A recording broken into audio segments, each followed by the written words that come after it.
Sejak kurikulum merdeka diterapkan pada proses pembelajaran, guru dituntut untuk terus melakukan inovasi pembelajaran yang berpusat pada peserta didik.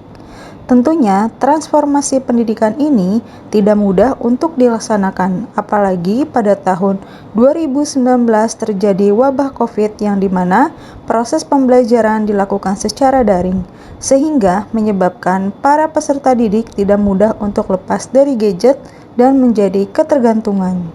Berdasarkan survei yang saya lakukan di kelas 7J, sebanyak 63,3% peserta didik lebih memilih menggunakan handphone dalam proses pembelajaran. Alasannya adalah lebih efisien, dapat mencari materi lewat sosial media, lebih mudah dipahami tulisannya, dan lebih hemat waktu. Tantangan yang saya hadapi yaitu berdasarkan hasil asesmen diagnostik kognitif awal atau pretest mengenai materi ekologi dan keanekaragaman hayati Indonesia, didapatkan hasil bahwa peserta didik baik laki-laki maupun perempuan masih memiliki pengetahuan yang kurang terhadap materi ekologi dan keanekaragaman hayati Indonesia, dengan rata-rata untuk anak laki-laki mendapatkan 54, sedangkan untuk anak perempuan yaitu 55. Oleh karena itu, saya menerapkan metode Ekarshow dengan memanfaatkan handphone sebagai media pembelajaran kali ini.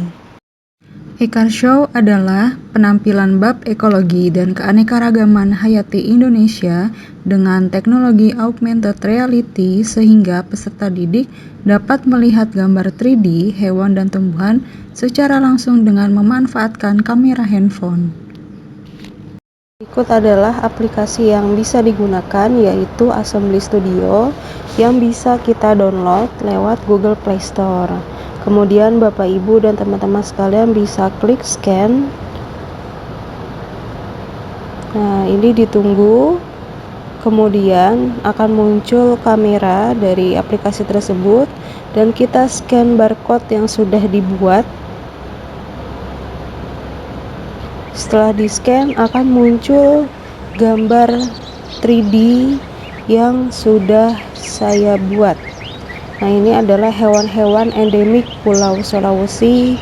Ada tarsius, ada anoa, ada kera hitam, ada juga burung enggang. Peserta didik akan bisa melihat hewan-hewan khas Sulawesi ini secara langsung dengan menggunakan kamera handphone. Nah, ini gambar juga akan mengikuti barcode yang kita bawa.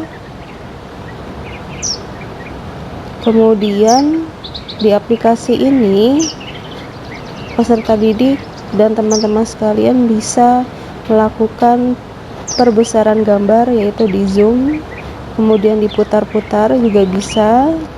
Nah, ini bisa melihat gambar hewannya secara jelas, ciri-ciri anoa seperti apa, kemudian tarsius seperti apa, dan hewan lainnya, sehingga peserta didik mampu mengenal hewan-hewan lebih baik.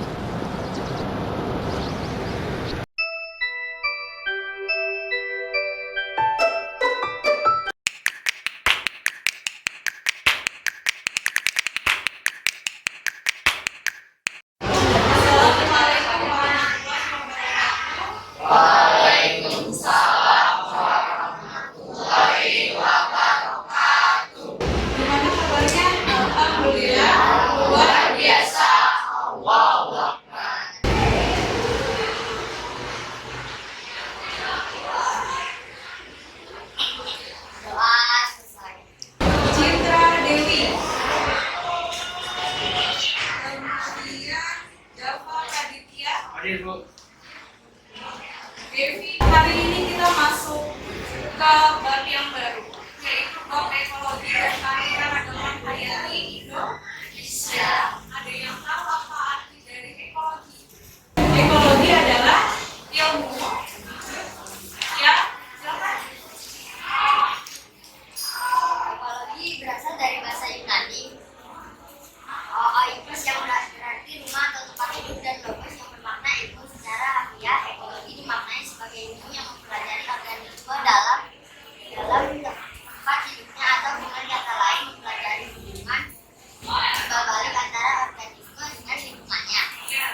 Pada kegiatan asesmen diagnostik kognitif awal, saya memanfaatkan Google Form untuk mengetahui kemampuan peserta didik dalam bab ekologi dan keanekaragaman hayati Indonesia. Dari kegiatan asesmen awal ini, saya bisa membandingkan nilai peserta didik sebelum dan sesudah saya memberikan materi. Ada Faizah, hewan Kalimantan ada Faizah, kemudian Jawa, Sulawesi, Papua, dan seterusnya. Ya. Setelah saya memberikan materi pendahuluan, peserta didik menyaksikan video, kemudian mereka memberikan tanggapan mengenai video tersebut.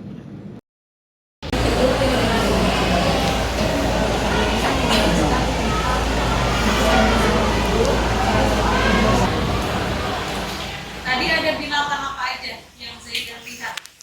Ada burung, gajah.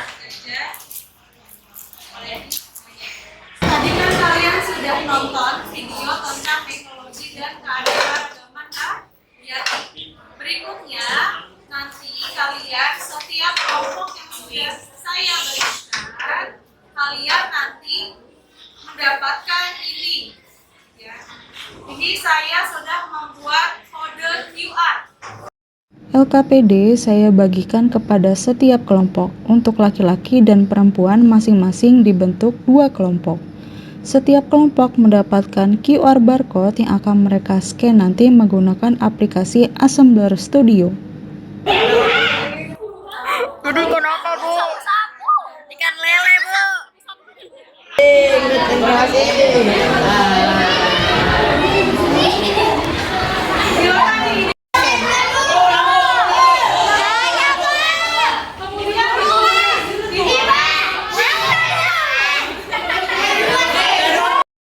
Keluari apa? Kasih lihat ke sini. Keluar, Bu.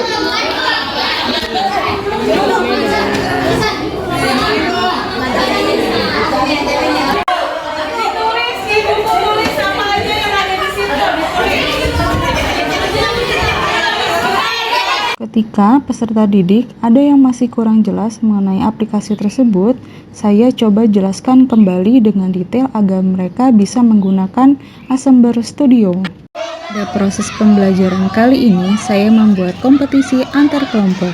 Kelompok mana yang paling benar dan paling banyak mengidentifikasi tumbuhan dan hewan yang ada di seluruh pulau Indonesia dialah pemenangnya.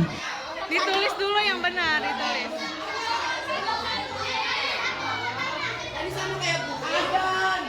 Setelah mereka bekerja kelompok dan melakukan identifikasi, setiap kelompok maju satu persatu untuk melakukan presentasi.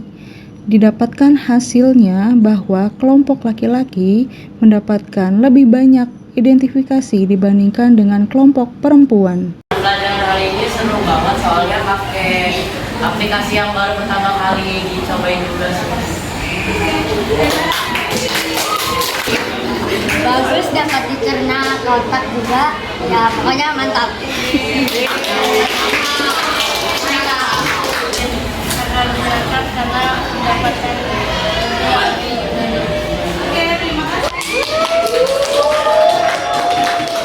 Setelah melakukan refleksi dengan wawancara langsung peserta didik, saya juga meminta peserta didik untuk menggambarkan perasaan mereka setelah mengikuti materi ini.